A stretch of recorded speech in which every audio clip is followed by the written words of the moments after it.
3, 2, 1. Despierta, mira y camina 2025. Una generación que reconoce a Dios.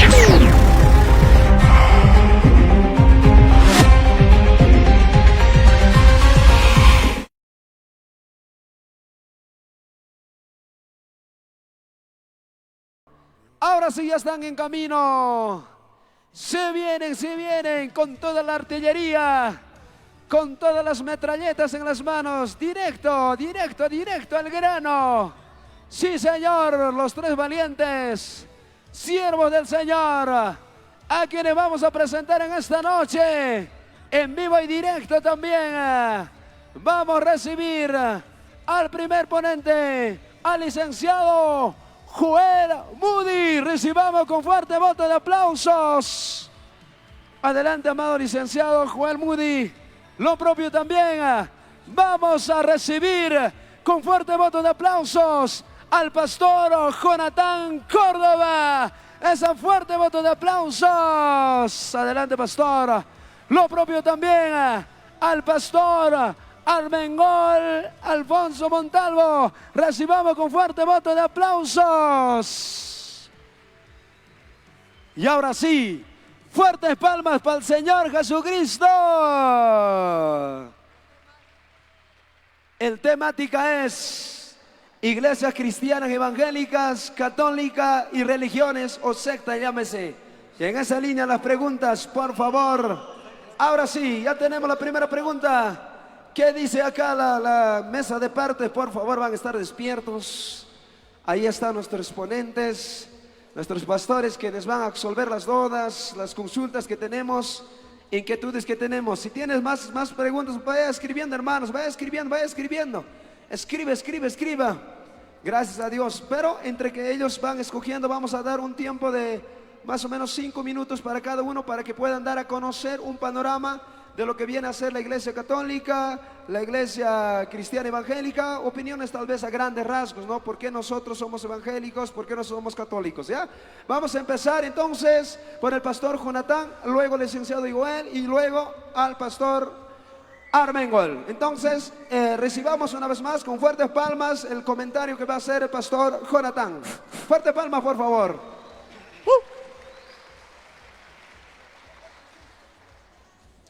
Muy bien, muy buenas noches nuevamente, agradecido por estar en este lugar. Vamos a empezar con algo pequeño y en esta oportunidad quiero referirme a qué es lo que la Biblia dice acerca de la iglesia de Cristo, la iglesia, por así llamarla, la iglesia verdadera, la iglesia que Él ha redimido. Muy bien, pero primero, ¿qué es iglesia? Iglesia no es un edificio. Iglesia no es un sistema, ¿sí? Iglesia no es tanto un poder jerárquico, sino que iglesia, según la Biblia, va a ser un cuerpo espiritual, una agrupación, una congregación de personas que han sido redimidas por la sangre de Cristo. ¿Quiénes son aquellos que han sido redimidos, salvados, libertados con la sangre de Cristo? Son aquellos que, como dijimos el día de ayer, han ejercido fe en Jesucristo.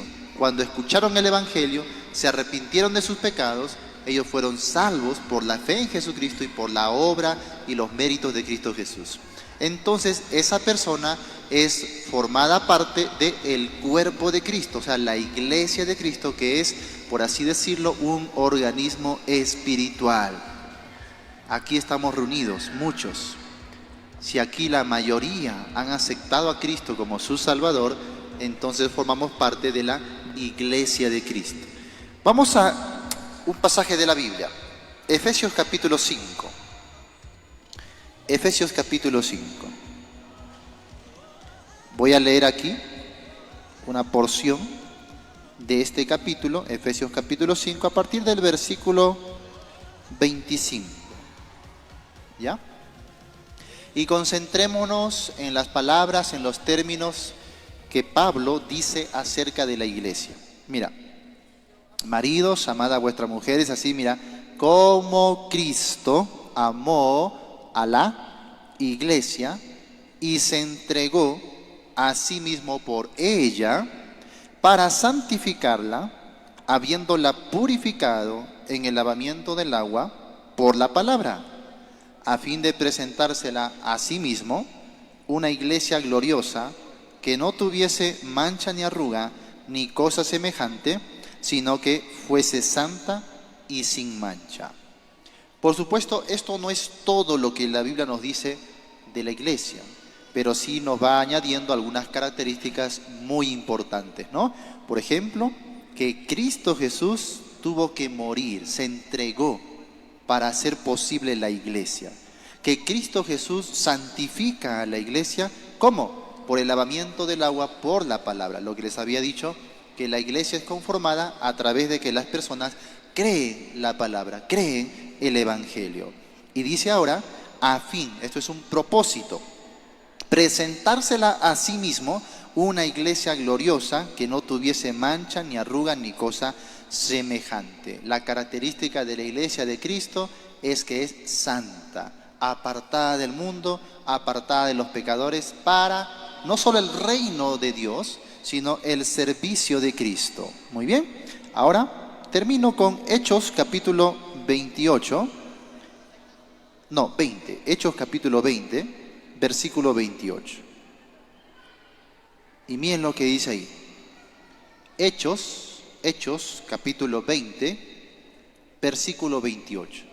Así como hemos visto que la iglesia es un cuerpo espiritual, es el conjunto de todos los redimidos por la sangre de Cristo, también es necesario indicar que esa iglesia se congrega y tiene también una estructura. Miren lo que vamos a ver aquí.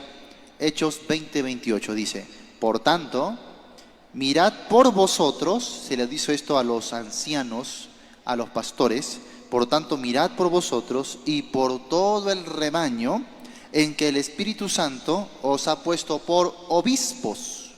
¿Para qué? Para apacentar, mira, la iglesia del Señor, la cual Él ganó por su propia sangre.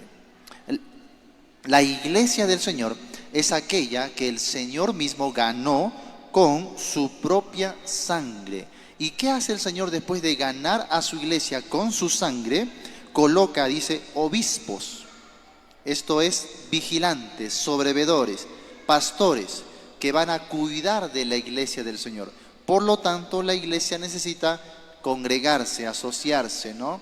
Necesita organizarse a partir de los siervos de Dios que Él va levantando para cuidar de su iglesia. Así que la iglesia tiene varias características que vamos a ir mencionando. La principal, ya lo saben, la agrupación o la reunión de todos los redimidos por la sangre de Cristo, que están agrupados, ordenados, organizados en torno a los siervos que Dios ha colocado para eso. Y por supuesto vamos a ver otras características más que vamos a ir sumando en esta disertación. Dios le bendiga.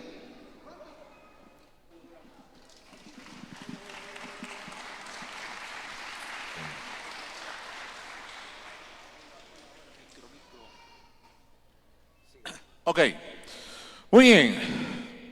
Ya el pastor Jonatán nos acaba de explicar, en base a la Sagrada Escritura, las características de la verdadera iglesia.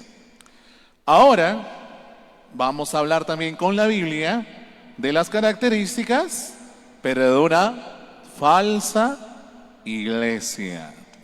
Así es, porque así como hay una iglesia verdadera, así como hay un evangelio verdadero, también hay una falsa iglesia y también hay un falso evangelio. Y eso es lo que vamos a ver en esta oportunidad. Usted puede abrir su Biblia, mi amado hermano, en su carta a los Gálatas.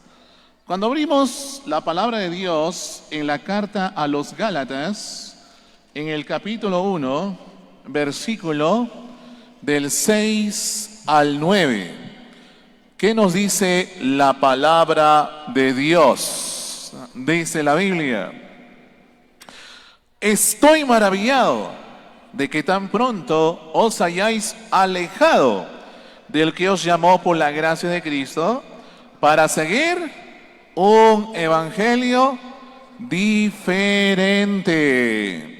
Y no que haya otro.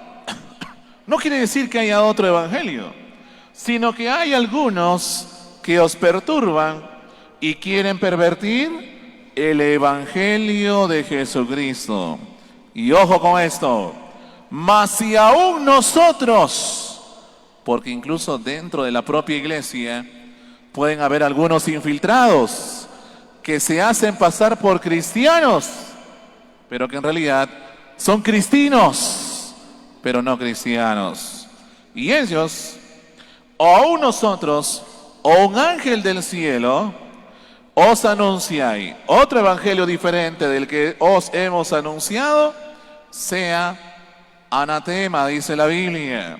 Como antes hemos dicho, también ahora lo repito, si alguno os predica diferente evangelio del que habéis recibido, sea anatema. Entonces, mis amados, vamos a estar hablando de las características de la verdadera iglesia y también, por supuesto, de una falsa iglesia, ya que el tema de hoy, pues, iglesia cristiana, iglesia católica y demás religiones. Así que, mis amados, Dios les bendiga.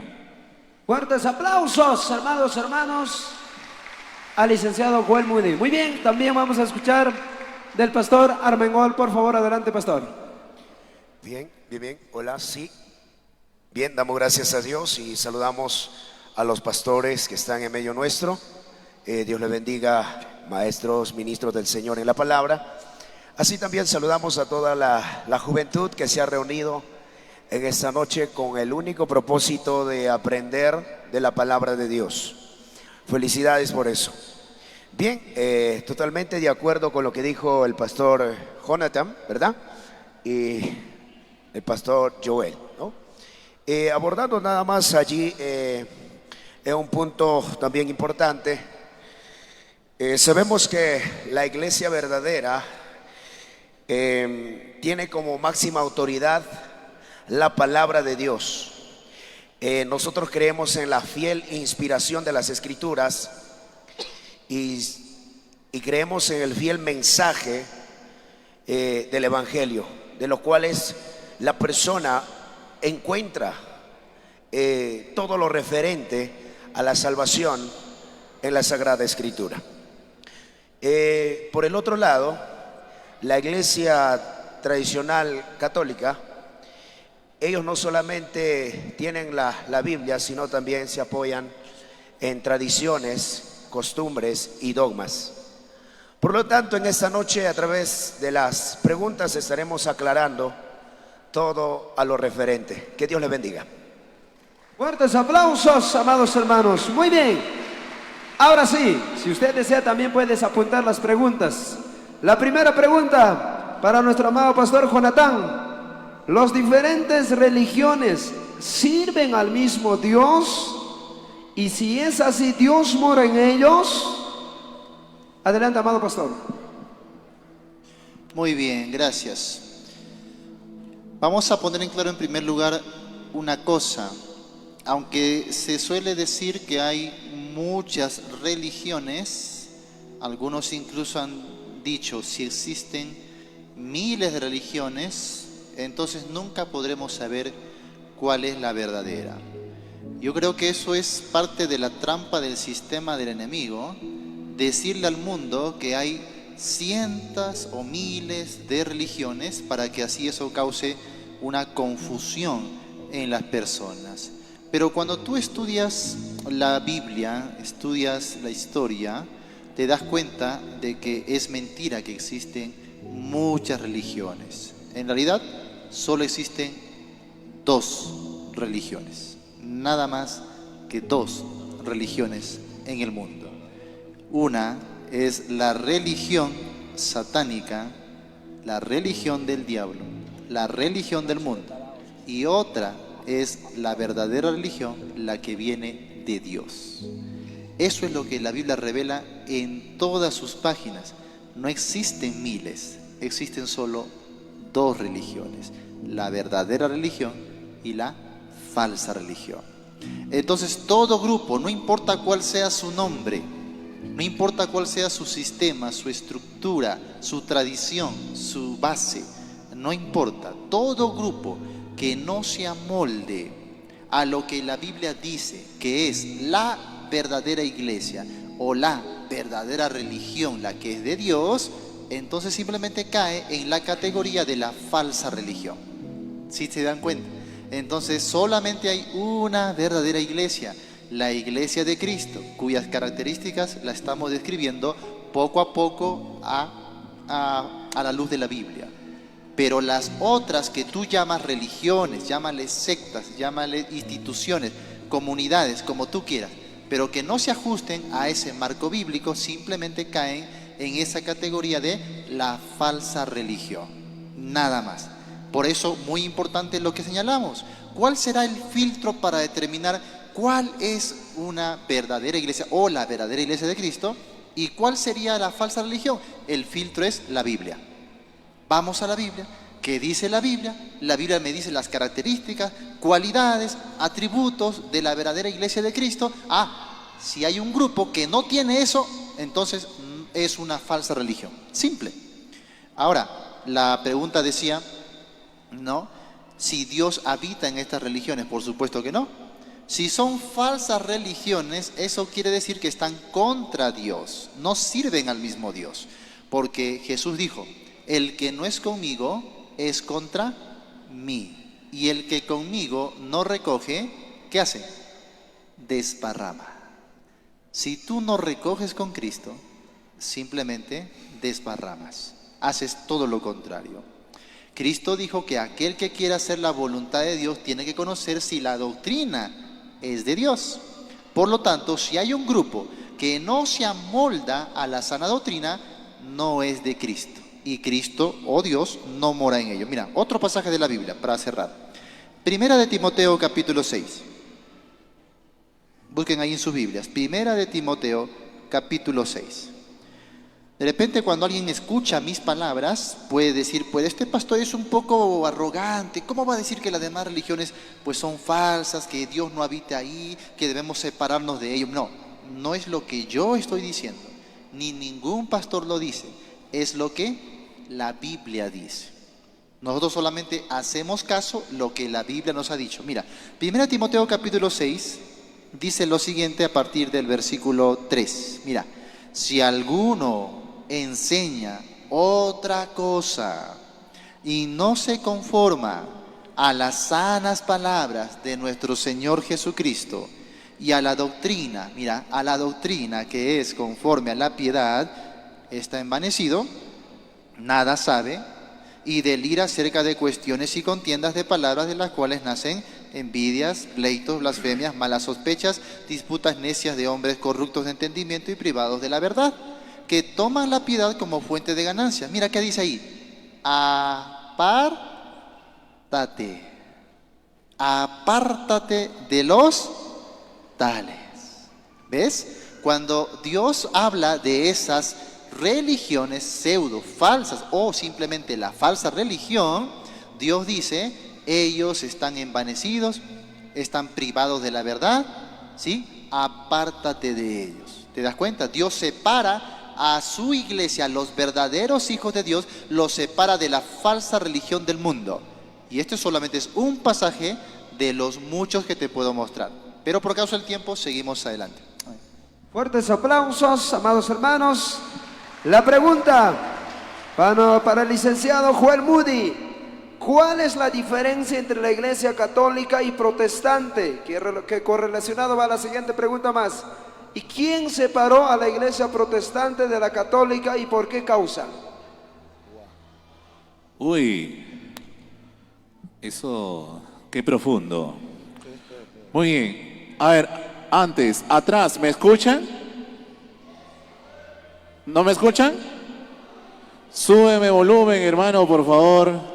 Sonido hay que subir. Sí, sonido. Para que nos escuchen al fondo.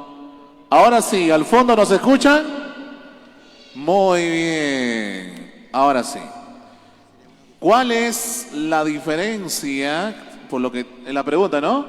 ¿Cuál es la diferencia? ¿Me hace recordar la pregunta, mi estimado? ¿Cuál era? ¿Cuál es la diferencia? A ver, rapidito nomás. Rapidito, a ver dónde se fue ya. Muy bien. ¿Cuál es la diferencia entre iglesia católica y protestante? Ya. ¿Y quién separó a la iglesia protestante de la católica y por qué causa? Muy bien.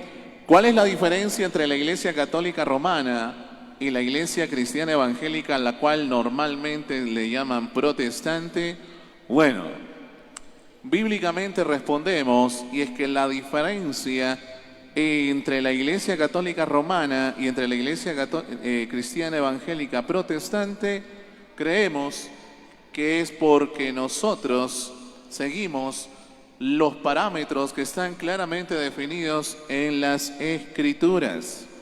Y nosotros estudiamos de aquí, de esta palabra, extraemos la doctrina y de ahí la enseñamos.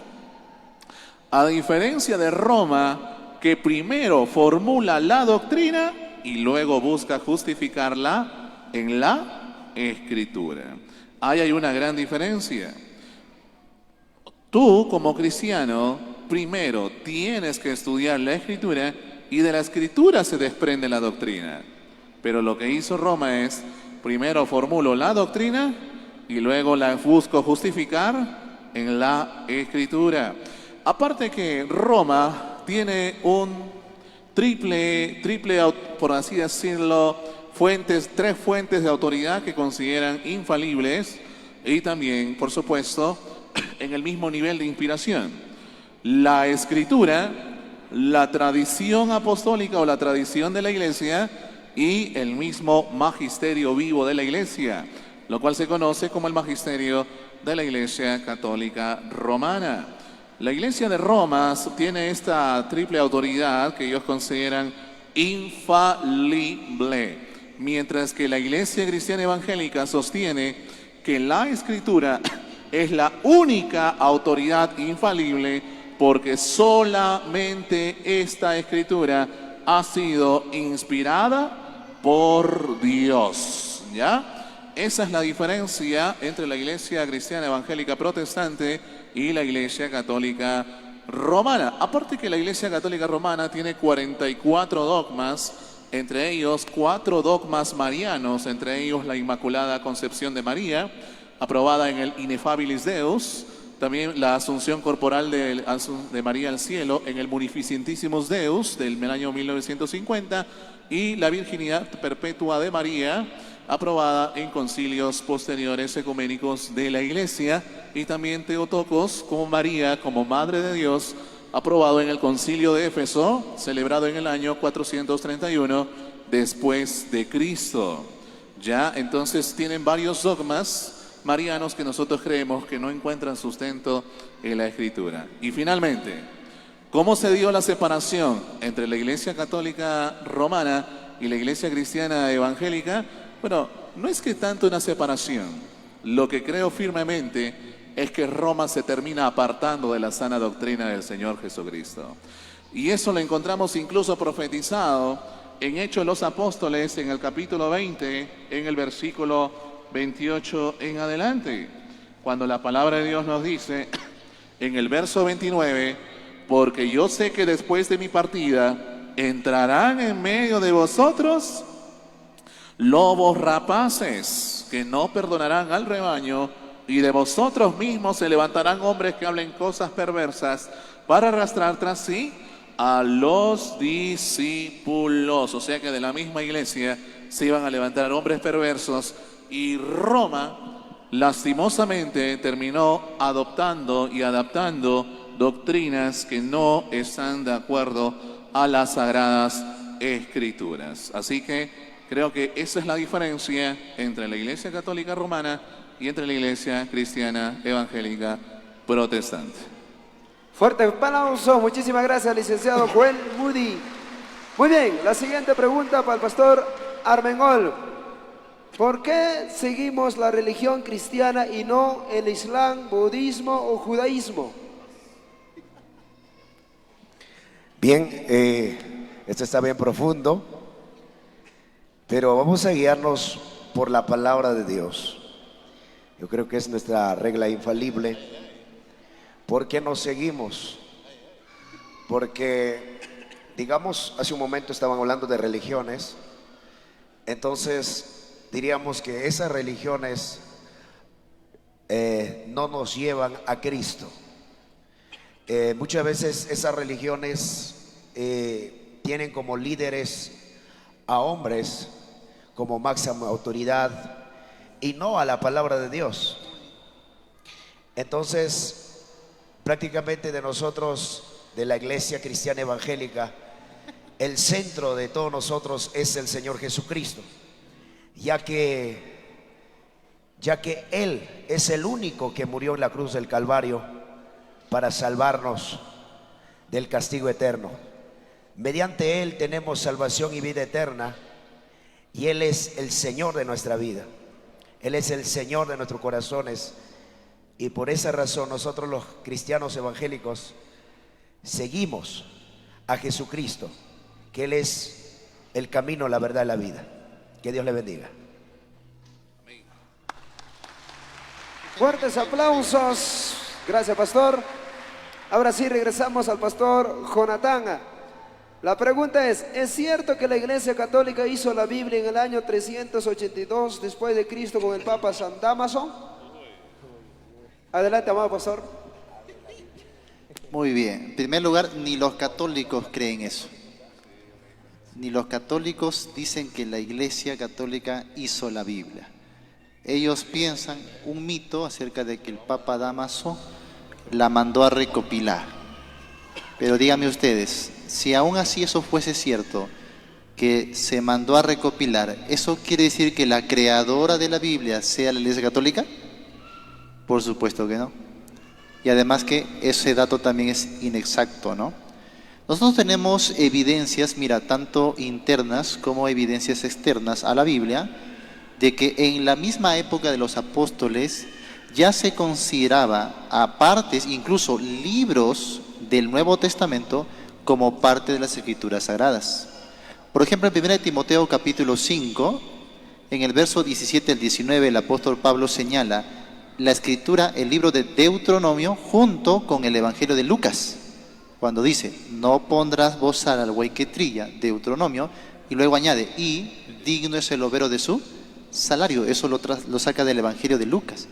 Y Pablo le llama a este conjunto de citas, tanto Deuteronomio como Lucas, le llama la Escritura.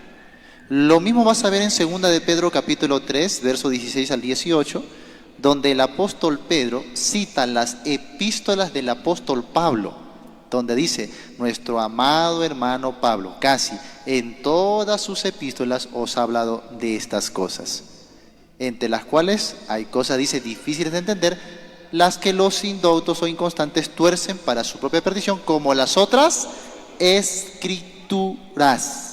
O sea, ya en la época donde los apóstoles estaban con vida, las epístolas de Pablo ya eran consideradas escrituras, y ni hablar del Antiguo Testamento, porque Jesús habló de los 39 libros como la Escritura, cuando dijo, la Escritura no puede ser quebrantada. En Lucas capítulo 24-44 Jesús habló del canon del Antiguo Testamento completo, cuando dijo que era necesario que se cumpla de mí todo lo que está escrito en la Torá, el Neví y el Ketubí, o sea, los 39 libros del Antiguo Testamento. Entonces, ¿qué tenemos? Evidencias internas de que ya en la época apostólica, tanto el Antiguo Testamento como los libros del Nuevo Testamento eran considerados escrituras, la Escritura en su conjunto, ¿no? Que ahí Dios haya permitido, así como en una oportunidad permitió que, por ejemplo, el pueblo de los judíos, los mismos masoretas, guardasen las Escrituras, las copiasen. Igual Dios puede permitir, así como tanto los católicos o sus concilios, para preservar la Escritura, pero eso no quiere decir que ellos son los autores de la Escritura. Siempre el autor y el preservador de la palabra y de la Escritura, conocida para nosotros como la Biblia, la palabra de Dios, es solamente el Señor, es Dios. Dios puede usar agentes humanos, sean justos o sean injustos para la preservación de su palabra. Pero eso no quiere decir, una vez más, que es la Iglesia Católica la que haya hecho la Biblia. Eso es un mito. Adelante. Fuertes aplausos, muchísimas gracias, pastor. Yo sé que también queremos escuchar alguna opinión más del licenciado Joel Moody. También, por favor, adelante con la pregunta que estábamos un poco tocando sobre el tema de se podría decir, ¿no?, la creación o la recopilación de los libros sagrados que contiene la Biblia. Oh, yo creo que el pastor ha dado una excelente aportación, solamente para acotar de que ese dato de que el Papa Dámaso hizo o recopiló la Biblia en el año 382 después de Cristo es un dato completamente falso. Ahora, ese tipo de datos ha sido, ¿cómo te puedo decir? Lo ha hecho bastante famoso el sacerdote católico romano llamado Luis Toro, quien dice que la Iglesia Católica Romana fue el que hizo la Biblia en el año 382 y pongan la lupa, ¿no? Ok, pero no, eso es falso, porque ese tipo de datos proviene de un documento espurio llamado Decreto Gelasiano. Ese documento llamado Decreto Gelasiano data de principios o de mediados del siglo VI y fue compuesto por un clérigo de manera privada y fue hallada en la Galia Meridional o en la Italia septentrional, y como tal es una composición privada hecha por un clérigo, y que para que este documento tenga relevancia o pueda ser tomado en cuenta, lo atribuyó de manera espuria al Papa Gelasio, que data del siglo V, pero y el Papa Gelasio fallece en el siglo V, este documento es del siglo VI, sí que es imposible que lo haya escrito Gelasio, y a su vez, en este supuesto decreto gelasiano se encuentran unas actas de un supuesto concilio romano celebrado en el año 382 después de Cristo, pero sucede que esto es completamente falso, porque cuando vamos al capítulo primero de estas supuestas actas y vamos al punto número 3, ahí encontramos que este supuesto concilio celebrado en el 382 cita fragmentos de un padre de la iglesia llamado Agustín de Hipona. Pero sucede que Agustín se convierte en el año 386 y el tratado del Evangelio de Juan, que cita estas supuestas actas, data del año 415 después de Cristo. Por lo tanto, ¿cómo un concilio celebrado en el año 382 va a citar un fragmento escrito en el año 415? A menos que en ese tiempo ya existía la máquina del tiempo a los Hollywood, el Papa haya viajado en su maquinita del tiempo, se haya traído el escrito al 382. Algo que es completamente imposible, ¿verdad? Muy bien, entonces eso demuestra justamente la falsedad de ese tipo de datos, así que no le crean a ese señor llamado Luis Toro, y cuando digan pongan la lupa, no le crean. Muchas gracias. Fuertes aplausos. Gracias, licenciado. Ahora sí, para terminar esta primera ronda de preguntas al pastor Armengol, ¿no? ¿Es posible que las religiones evolucionen o cambien fundamentalmente con el tiempo? A ver, otra vez. ¿Es posible que las religiones evolucionen o cambien fundamentalmente con el tiempo? Es la pregunta. ¿Quiere que te dé una palabra revelada? Yo creo que sí, siempre hay cambios conforme el avance de todo ello. Posiblemente, no puedo asegurarte, sí que puede haber cambios más adelante.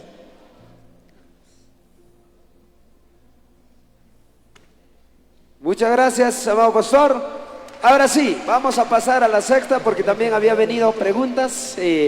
Yo sé que, amados pastores, nos acompaña y nos honra con su presencia, para también, ¿no?, despejar las dudas, inquietudes que siempre hay, y aún más aprovechar estas ocasiones. Muy bien, vamos a empezar con el pastor Jonathan. Dice la pregunta: ¿a quiénes se les llama sectas y cómo identificarlos? Adelante, amado pastor. Muy bien, gracias. Mira, en un principio la palabra secta en realidad no tiene una connotación negativa. La palabra secta simplemente significa grupo, partido, ¿no? Agrupación, o da la idea de cuando ha sucedido una partición. Es decir, por ejemplo, aquí podríamos tener toda una agrupación completa de jóvenes, pero sin embargo, date cuenta que aquí a mi lado derecho hay como que separados ahí un grupo, ¿no? Acá otro grupo y acá otro. Podríamos decir que cada grupo es una secta. No hay problema. En ese sentido, una secta no tiene esa connotación negativa.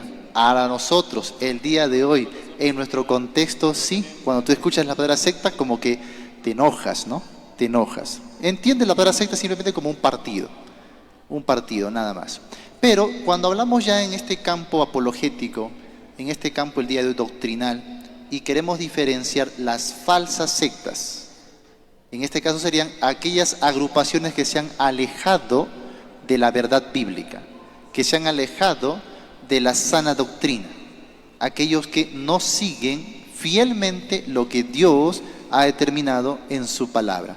Es un grupo entonces que no enseña la verdad, no se conforme a la verdad, no vive conforme a la verdad.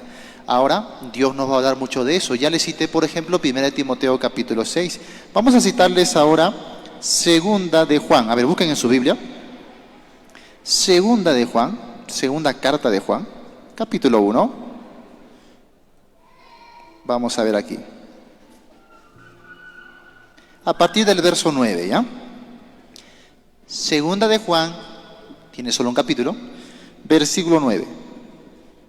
Dice, mira, cualquiera que se extravía y no persevera en la doctrina de Cristo, no tiene a Dios. El que persevera en la doctrina de Cristo, ese sí tiene al Padre y al Hijo. ¿Ve? El que persevera en la doctrina, sí es de Dios. Pero el que no persevera en la doctrina, no es de Dios. Simple. Ahora, 10, mira.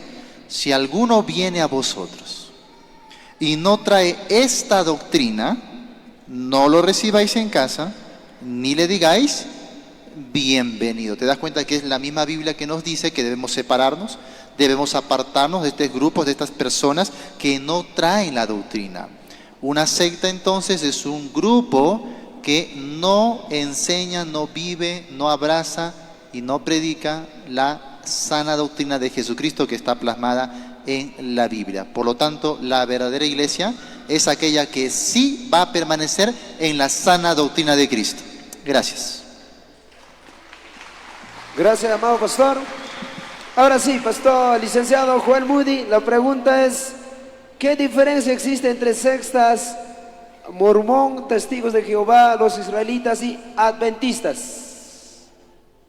4 en 1. Hazme recordar, a ver. 4 en 1. A ver, me dijiste mormones, testigos de Jehová, israelitas y adventistas, ¿verdad? Sí. ¿Qué diferencia existe entre sectas, no?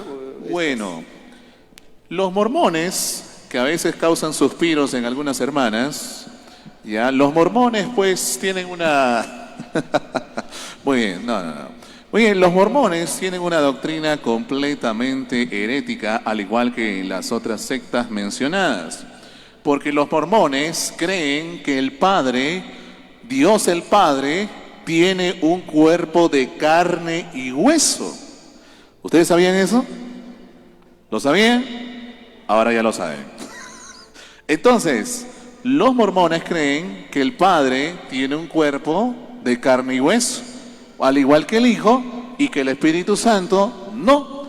Y además ellos creen que estas tres personas, el Padre, el Hijo y el Espíritu Santo son tres seres separados y por lo tanto prácticamente tienen tres esencias separadas. Eso prácticamente es un triteísmo y es un politeísmo por parte de los mormones. Aparte de que también tienen el libro de Mormón, donde tiene una serie de inconsistencias históricas, como por ejemplo hablar de un egipcio reformado. Los mormones hablan de un idioma que supuestamente es un egipcio reformado, cosa que no existe ninguna evidencia histórica de tal idioma, supuestamente. ¿Ya? Y así mencionaría otras inconsistencias. Ahora, con respecto a los testigos de Jehová, Los testigos de Jehová, ellos también son otra secta, ¿verdad? Una secta que fue fundada por Charles Russell en el siglo XIX. Bueno, los mormones también, por esos años nomás.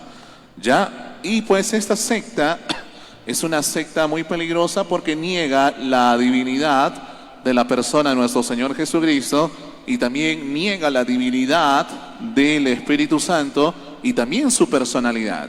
Pero creo que ustedes han estado presentes cuando hemos hablado de la Trinidad y ustedes saben muy bien las pruebas bíblicas irrefutables que presentamos donde Jesucristo es plenamente Dios y el Espíritu Santo es plenamente Dios, un Dios en tres personas. Aparte que los testigos de Jehová también creen que Jesucristo es el arcángel Miguel, una doctrina que no se puede sostener a la luz de la Biblia. ¿Por qué? Porque vayamos nada más, por ejemplo, a Judas. Abra su Biblia o encienda su Biblia en Judas, versículo 9. Cuando vamos a Judas, la palabra de Dios dice: pero cuando el arcángel Miguel contendía con el diablo, disputando con él por el cuerpo de Moisés, no se atrevió a proferir juicio de maldición contra él, sino que dijo: el Señor te reprenda. Ahora yo les pregunto, si Jesucristo fuese el arcángel Miguel, ustedes, mira, yo les voy a cambiar arcángel Miguel por Jesucristo, para que vean cómo se ve. Diría: pero cuando Jesucristo contendía con el diablo, disputando con él por el cuerpo de Moisés, no se atrevió a proferir juicio de maldición contra él. ¿Ustedes se imaginan a Jesucristo no atreviéndose a proferir juicio de maldición contra Satanás? ¿Ustedes creen que Jesucristo no tiene autoridad para reprender a Satanás? ¡Claro que la tiene! Cuando vamos al Evangelio de Mateo, capítulo 4, en el versículo 10, cuando Jesucristo es tentado por Satanás, ¿qué le dice Jesucristo? Con la autoridad le dice: vete, Satanás. Esa es autoridad de reprensión, porque escrito está: al Señor tu Dios adorarás y a Él servirás. Por lo tanto, es imposible que Jesucristo sea el arcángel Miguel, como lo creen los testigos de Jehová. Ahora vamos por los israelitas, aquellos barbudos, ¿no? Cabelloncitos que andan con su traje de judíos y todo eso. Ellos también es otra secta, y es otra secta que quiere vivir bajo los parámetros del antiguo pacto. Y ellos piensan que son Jerusalén, ¿ya? Ellos piensan que son Jerusalén, pero no, hay que hacerles recordar que son peruanos, no de Jerusalén, israelitas, ni nada de eso. Y es una secta que enseña justamente a guardar las cosas del antiguo pacto. Pero ¿qué nos dice la Biblia? La Biblia nos dice en Colosenses, cuando vamos a Colosenses, en el capítulo 2, versículo del 16 al 17, la Biblia dice: por tanto, nadie os juzgue en comida o en bebida o en cuanto a días de fiesta, luna nueva o días de reposo. ¿Por qué? Porque todo lo cual es sombra de lo que ha de venir, pero el cuerpo es de Cristo. O sea, todo lo del antiguo pacto solamente era sombra de lo perfecto, de lo que estaba por venir. Y el que estaba por venir ya vino, y Él es Jesucristo. Por lo tanto, si Jesucristo ya vino, ya no estamos entonces para ello. Y con respecto a los adventistas del séptimo día, doctrinalmente se parecen, no son iguales obviamente, pero se parecen porque los adventistas son muy comunes a decirnos que tenemos que seguir guardando la ley de Moisés y que tenemos que seguir guardando el sábado. Pero eso también es completamente falso. Abra su Biblia en su carta a los Gálatas, abra su Biblia en su carta a los Gálatas, en el capítulo 3, y mira lo que va a decir la misma Escritura. La Biblia dice, Gálatas capítulo 3, versículo 19, dice: entonces, ¿para qué sirve la ley? La ley, ahí está, fue añadida a causa de las transgresiones. ¿Hasta cuándo? Hasta que viniese la simiente a quien fue hecha la promesa y fue ordenada por medio de ángeles en mano de un mediador. Y el mediador no lo es de uno solo, pero Dios es uno. Y dice la Biblia en el verso 23, pero antes que viniese la fe, dice Pablo, estábamos confinados bajo la ley, encerrados para aquella fe que iba a ser revelada. Y acá viene, tómale foto a este verso, verso 24. De manera que la ley ha sido nuestro ayo para llevarnos a Cristo, a fin de que fuésemos justificados por la fe, pero venida la fe, ya no estamos bajo ayo, ya no estamos bajo la ley, pues todos sois hijos de Dios por la fe en Cristo Jesús. Mi amado hermano, la ley fue añadida hasta que viniese la simiente, y esa simiente ya vino, y es Jesucristo. Y si estamos en Cristo, ya no estamos bajo la ley, porque todo aquel que es guiado por el Espíritu no está bajo la ley. Gálatas, capítulo 5, versículo 18. Dios les bendiga. Fuertes aplausos, gracias licenciado Joel Budi. Muy bien, seguimos. Agüita, por favor, para nuestros ponentes. Claro que sí, por favor. Un poquito también la garganta, si no se va a secarse, ¿no? Muy bien, vamos al pastor Armengola. La pregunta que hace por aquí dice: ¿por qué hay tantas denominaciones cristianas o religiosas? Adelante, pastor. ¿Por qué tantas religiones o denominaciones, dice, no? A ver, ¿me repites otra vez? Hola.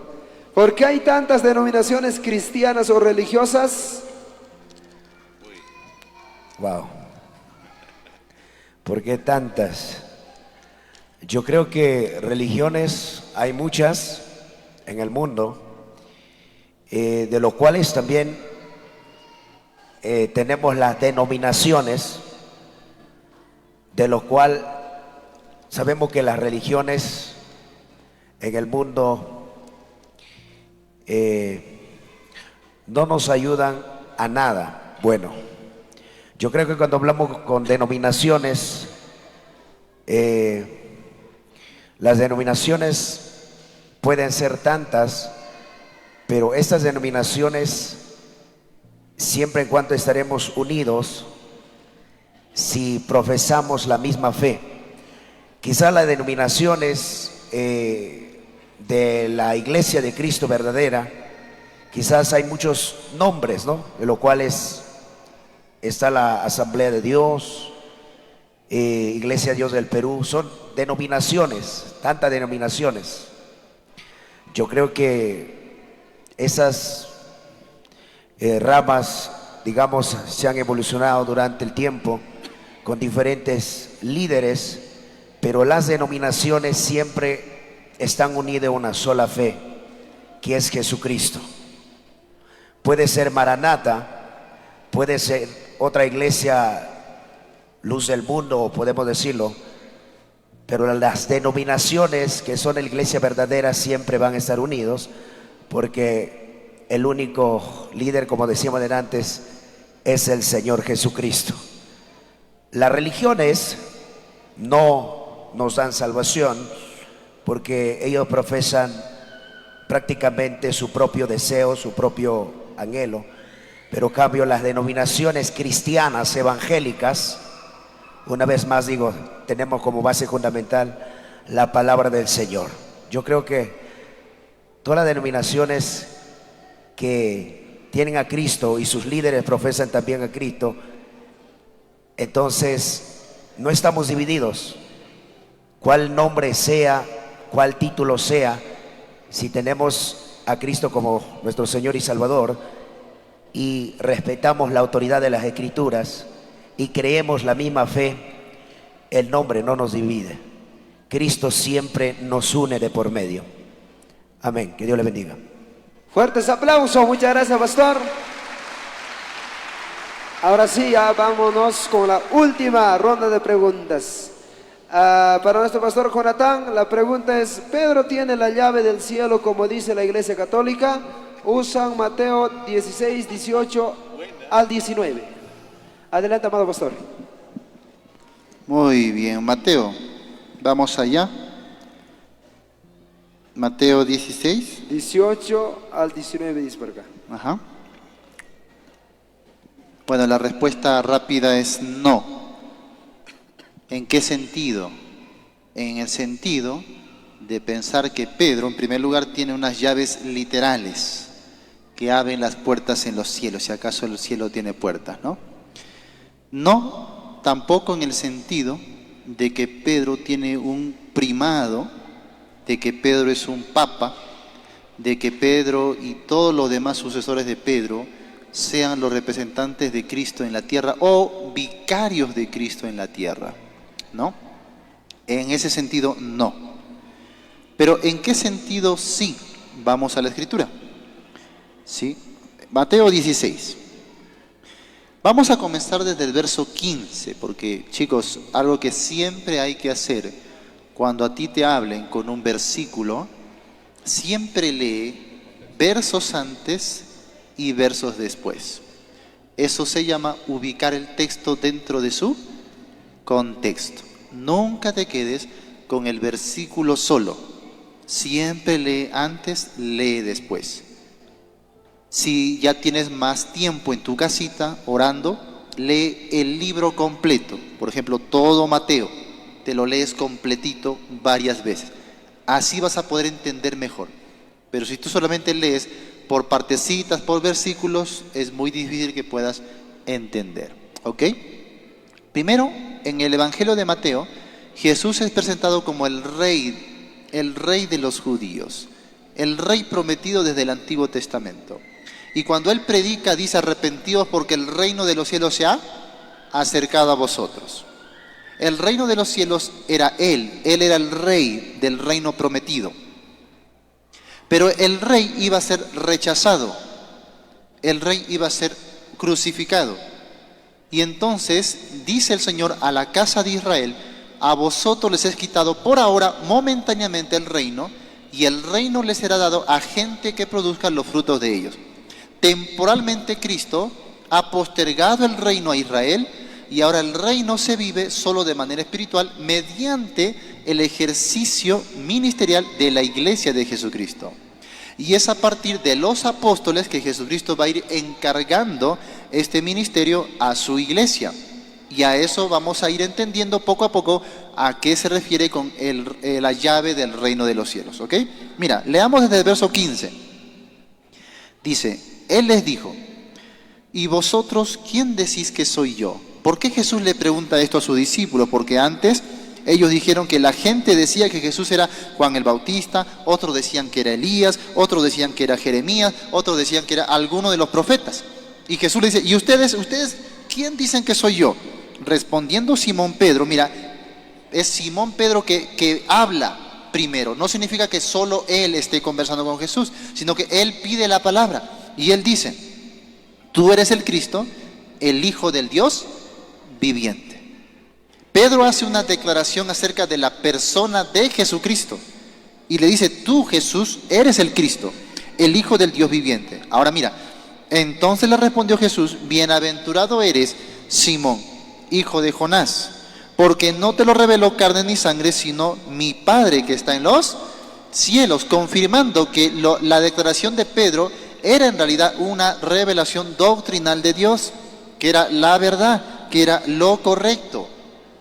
Ahora mira, Jesús continúa: y yo también te digo que tú eres Pedro, y sobre esta roca edificaré mi iglesia, y las puertas del Hades no prevalecerán contra ella. Y a ti te daré las llaves del reino de los cielos, y todo lo que atares en la tierra será atado en los cielos, y todo lo que desatares en la tierra será desatado en los cielos. Ahora mira el siguiente verso. Entonces mandó a sus discípulos que a nadie dijesen que Él era Jesús, ¿qué dice?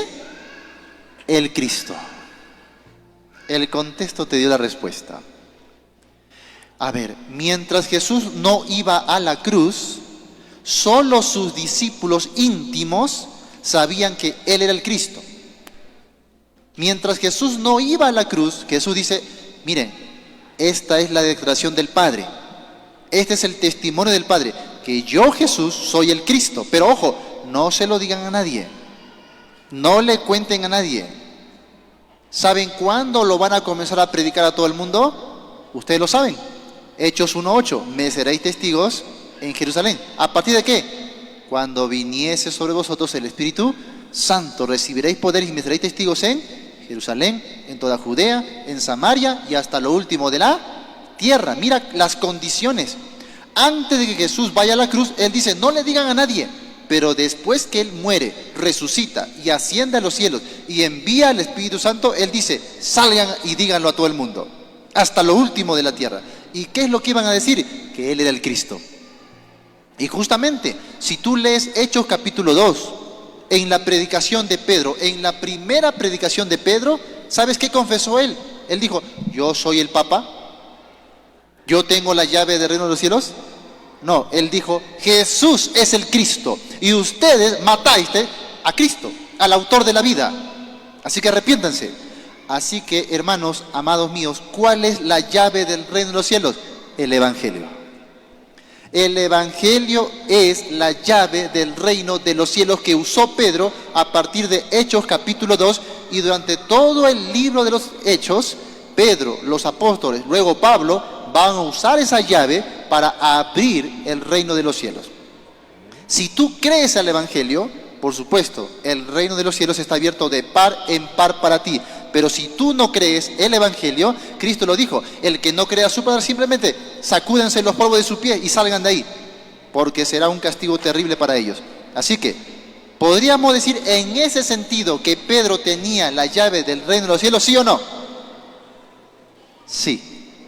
Así como los otros apóstoles, así como los demás discípulos. Ahora, podríamos decir, ¿nosotros tenemos las llaves del reino de los cielos, sí o no?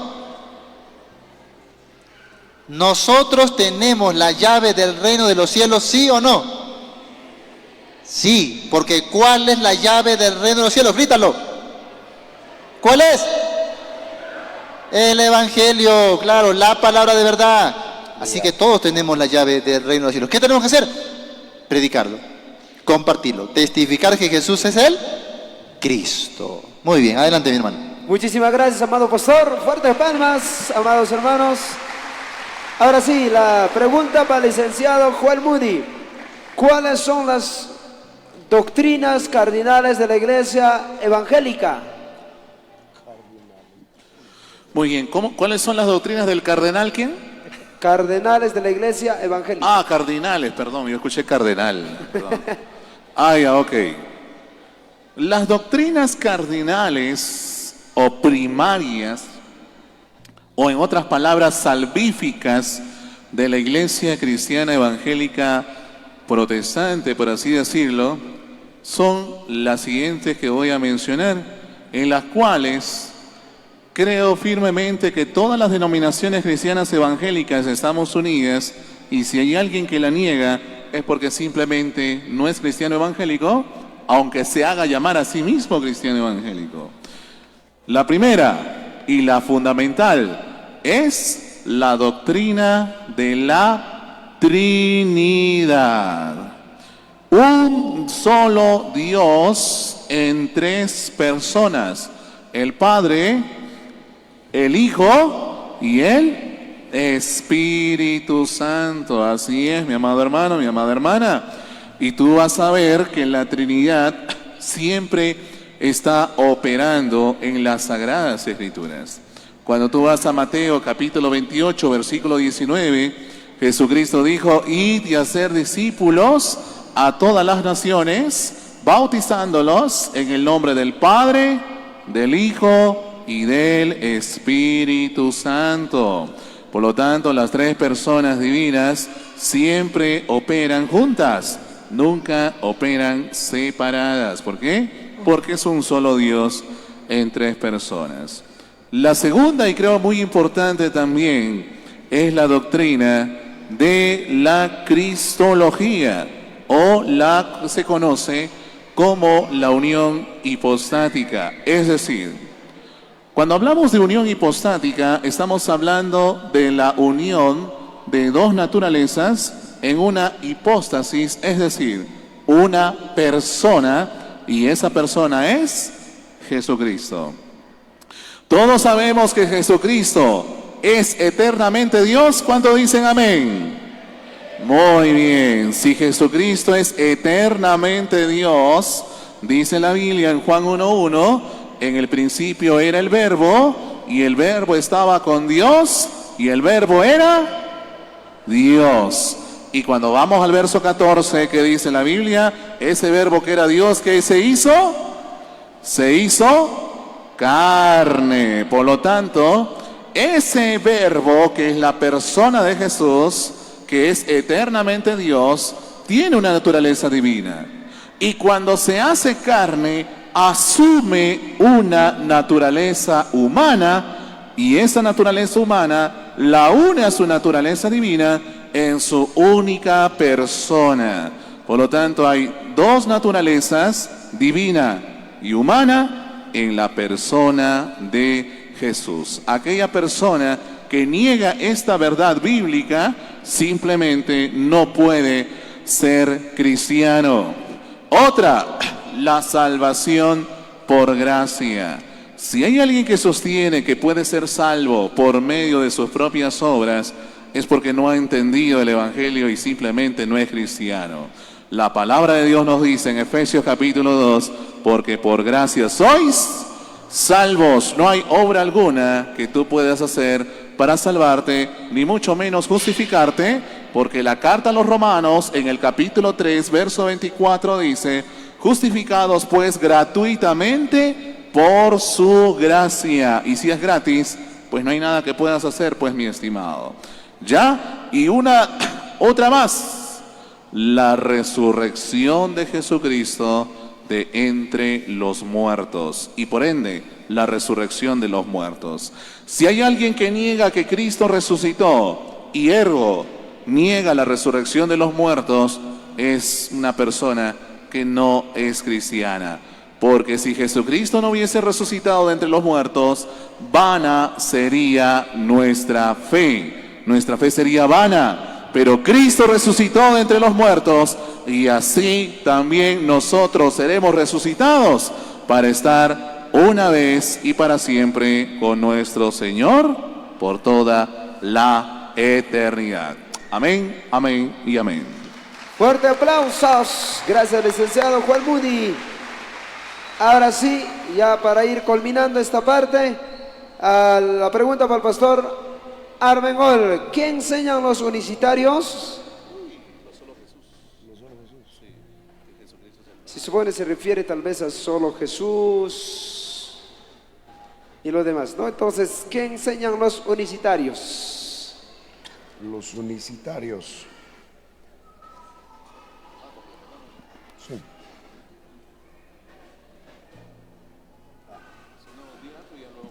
Sí. Ok. Los unicitarios. Ese es solo Jesús, ¿no? Sí, solo Jesús. Los de la doctrina del solo Jesús, al parecer. Sí. Bueno, ellos siempre... es importante destacar, hermanos, que existen diferentes denominaciones y tradiciones dentro del unicitarismo, y que no todos los unicitarios comparten las mismas creencias. En caso de que solo Jesús, bueno, ellos creen que Jesús es el Padre y el Espíritu Santo también no dice, ¿no? Entonces, de los cuales pues usan algunos textos fuera de su contexto para formar un argumento con un pretexto. Y realmente la Biblia no la afirma como tal muchas veces su doctrina. Entonces, por ello nosotros no debemos aceptar la tal doctrina, porque realmente está fuera de la palabra de Dios, amados hermanos. Muy bien, muchas gracias, amado pastor. Fuertes palmas, hermanos. La última, ¿hay todavía? Comentario, acá los doctores. Ya, acá están poniendo a la mesa, pastor. No me crucifiquen al final. Muy bien, pastores. Un breve comentario nos menciona por aquí cuál es la herejía de la iglesia Diosa Madre.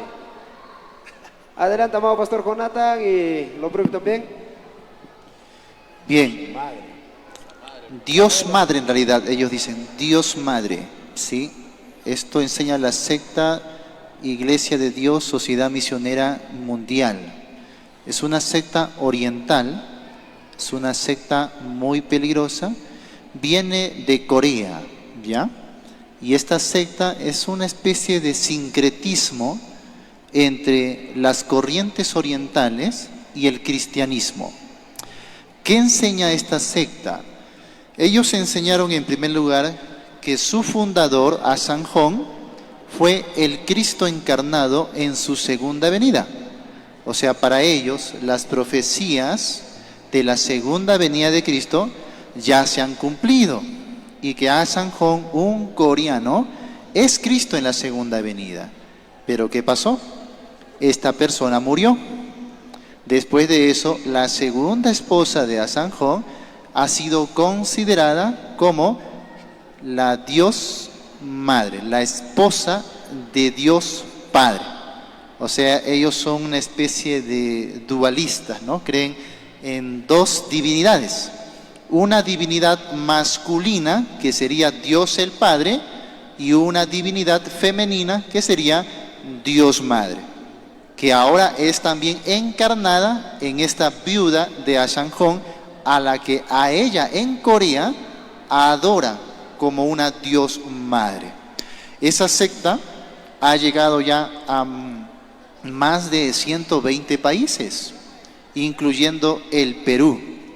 Si uno no está bien nutrido de la palabra de verdad, ellos van a tomar, por ejemplo, Génesis 1:26 y van a decirte, mira, ahí dice, hagamos al hombre a nuestra imagen conforme a nuestra semejanza. Entonces te van a preguntar, hagamos, ¿es plural o singular? ¿Qué es plural o singular? Plural. Hagamos. Ya ves, no solo Dios el Padre va a hacer, sino Dios está en compañía de alguien. ¿Ese alguien quién es? Su esposa, Dios Madre.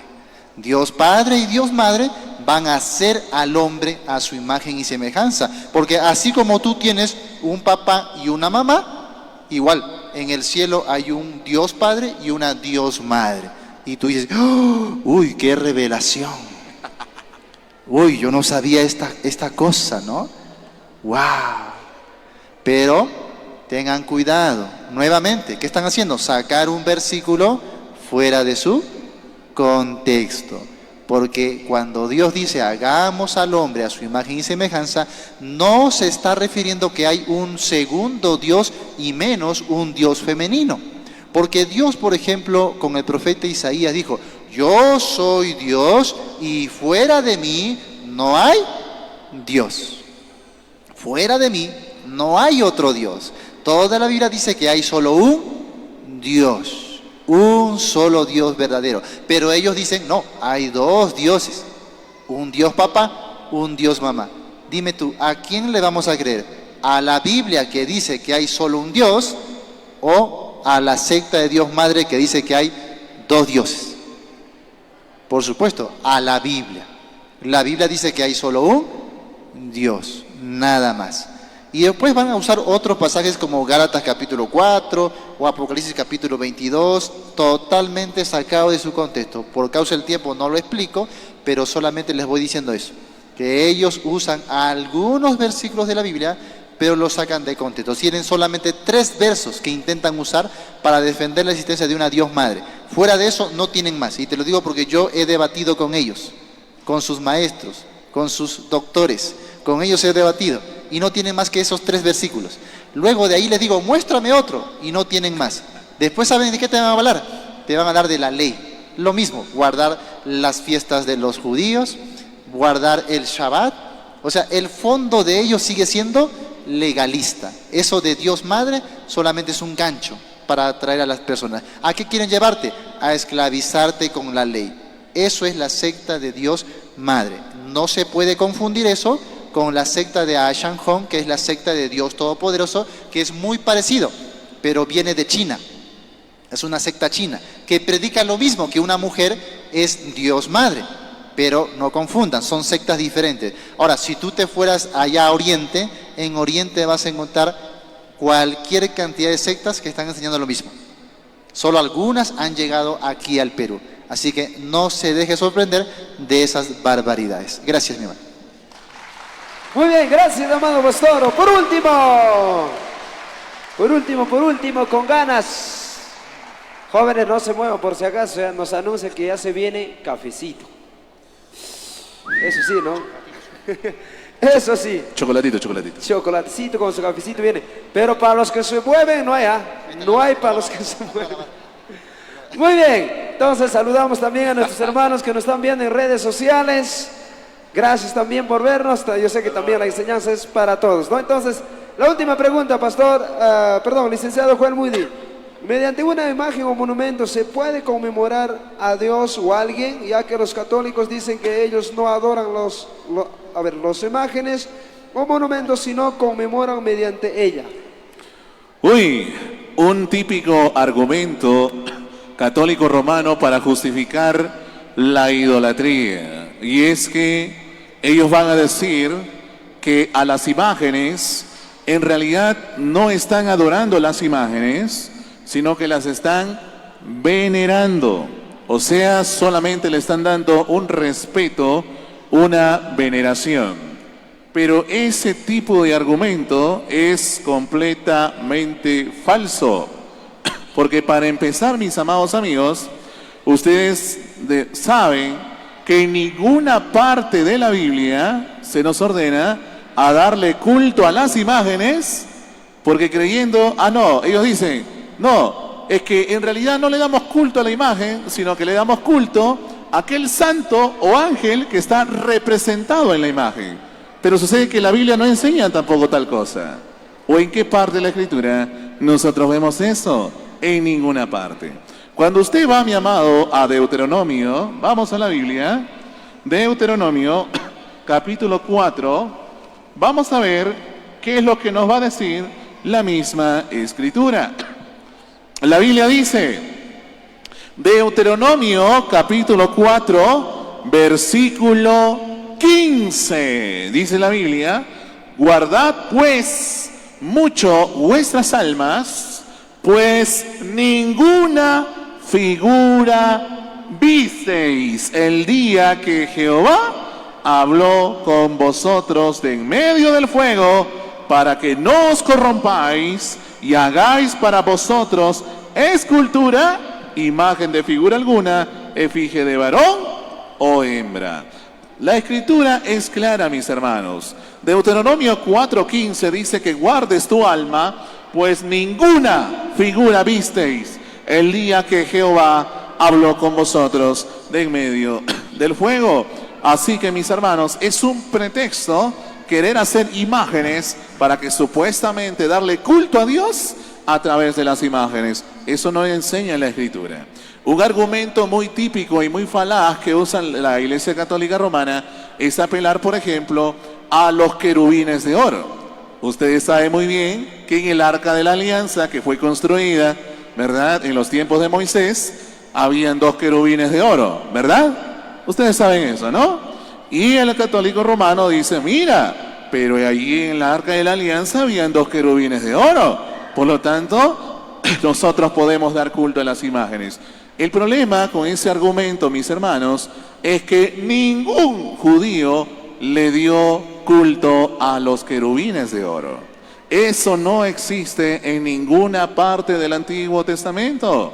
Por lo tanto, ese argumento se cae por sí mismo. Otro argumento escapista al cual intentan ir es, por ejemplo, cuando Moisés construye la serpiente de bronce, ¿no? Cuando en el desierto, pues, los israelitas se habían rebelado y Dios envía serpientes para que muerdan a los rebeldes. Y pues mucha gente estaba muriendo, luego el pueblo le clama a Moisés, mira, dice, Moisés clama a Dios, y Dios le dice a Moisés, mira, constrúyete una serpiente de bronce, y todo aquel que mirare la serpiente será sana si una serpiente lo mordiese. Entonces Roma agarra ese argumento y dice, fíjate bien, ya ves, se puede hacer imágenes, pero ese argumento también es falso. ¿Por qué? Porque aún suponiendo que yo puedo hacer imágenes, eso sería solamente si Dios me lo pidiese. En este caso, la serpiente de bronce fue hecha porque Dios se lo dijo a Moisés. La pregunta es, ¿cuándo Dios le dijo a Roma que haga imágenes? Nunca, eso no existe. Y es más, si tú vas a Segunda de Reyes, busca en su Biblia, Segunda de Reyes, capítulo 18, versículo 4, la palabra de Dios dice que Zacarías quitó los lugares altos, quebró las imágenes y cortó los símbolos de acera e hizo pedazos, ¿qué cosa? La serpiente de bronce que había hecho Moisés.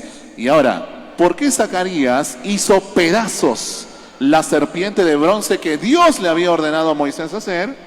Porque hasta ese entonces le quemaban incienso los hijos de Israel. O sea que incluso a una imagen ordenada a hacer por el mismo Dios, está prohibido darle culto. Porque cuando los judíos comenzaron a darle culto a la serpiente de bronce, Dios mismo la destruye a través de Zacarías. Por lo tanto, si a una imagen hecha u ordenada a hacer por el mismo Dios no se le puede dar culto, ¿cuánto más a imágenes que no fueron mandadas a hacer por Dios no se les puede dar culto? Por lo tanto, ese argumento queda completamente refutado. Gracias. Fuertes aplausos, amados hermanos. Muchísimas gracias, pastores. Ahora sí, a ellos también los vamos a premiar con fuerte voto de aplausos al pastor Jonatán, al licenciado Joel Moody y lo propio al pastor Armengol. Cuanto más todavía a nuestro Señor. Muchas gracias, amados pastores. Son todas las preguntas absueltas, las dudas, inquietudes que había, ¿no? Entonces, gracias, amados pastores. Ahora ellos también van a pasar a servirse cafecito, ¿no? Mi hermano Suelito, por favor, dirija a nuestros pastores para que ellos también tomen su cafecito tranquilo. Y gracias de verdad, ¿no? Entonces, ¿por qué no podemos dar fuerte voto de aplausos para nuestro Señor? ¿Cuántos hemos sido bendecidos por los siervos del Señor, por nuestros pastores en esta hermosa noche, ¿no? Y verdaderamente, hermanos, estas preguntas afianzan nuestra fe y todo lo que concierne a todo lo que también nosotros estamos viniendo, llevando todas las enseñanzas durante esta semana. Muy bien, ahora sí vamos a tener rápidamente cafecito. Cafecito. ¿Qué dicen? A ver, cafecito, ¿sí o no? Mana, voy a nicho. Cafecito, ¿sí o no? Un voluntario que corra para aquí para 10 puntos y ore por el cafecito.